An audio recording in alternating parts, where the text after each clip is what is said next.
Hello guys, কেমন আছো? মনসুনের ওয়েদারে চলো তালের বড়া অর এলস আমরা এটাকে বলতে পারি তালের ফুলুরি বানানো যাক। তালটাকে আমরা ফার্স্ট অফ অল ছাড়িয়ে নেব ভালো করে। আর একটা তালের থেকে তিনটে আর কি বীজ বেরোয়, ওর কি পাল্প আর কি, যাই হোক বেরোয়, এরকম একটা জিনিস বেরোয়। তো আমরা ভালো করে ওটাকে তাল ঘষা দিয়ে, নাহলে এরকম ঝুড়ি যদি থাকে নিচে একটা প্লেট রেখে দেবো, এর নিচে একটা প্লেট আছে, ভালো করে ওটাকে জল দিয়ে করে ঘষে নেবো। ঘষে এরকম টাইপের একটা ছিবড়ে আর কি বেরিয়ে আসবে।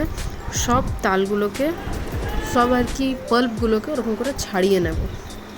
ছাড়িয়ে নেওয়ার পর এরকম কিছু রয়ে গেছিলো, দুটো তাল ছিল, তার থেকে 6টা আর কি ওরকম বেরিয়ে গেছে। সবগুলোকে ভালো করে এক্সট্র্যাক্ট করে নেব। এক্সট্র্যাক্ট করে তুমি এটাকে ফ্রিজে বহুত দিন স্টোর করতে পারো। তো তুমি তালের লুচি কি তালের এমনি বড়া কি যাই হোক যে যেমন ভালোবাসে। তো ফার্স্ট তালটা নিয়ে নিলাম, দিয়ে 1 কাপ আটা দিয়ে দিল, সুজি দিল যেন ক্রিস্পি জিনিসটা থাকে, কালো জিরে আর চিনি স্বাদ মতন দিয়ে দিলাম। তারপর নুনটাও দিয়ে দিও তোমাদের স্বাদ মতন।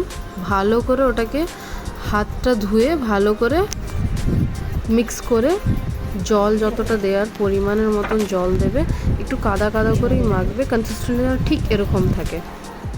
ভালো করে মেখে ওটা 15 মিনিটের জন্যে তুমি রেস্ট করতে দেবে। রেস্ট হয়ে যাওয়ার পর ভালো করে তেলটাকে গরম করে, তেলটাকে তারপর মিডিয়াম ফ্লেমে করে সব বড়াগুলোকে, মানে এগুলোকে এক একটা করে দিয়ে দেবে।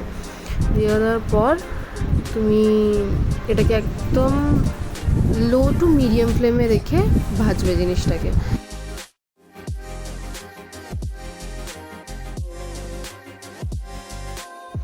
এরকম গোল্ডেন ব্রাউন হয়ে আসলে জিনিসটাকে তুলে নিও।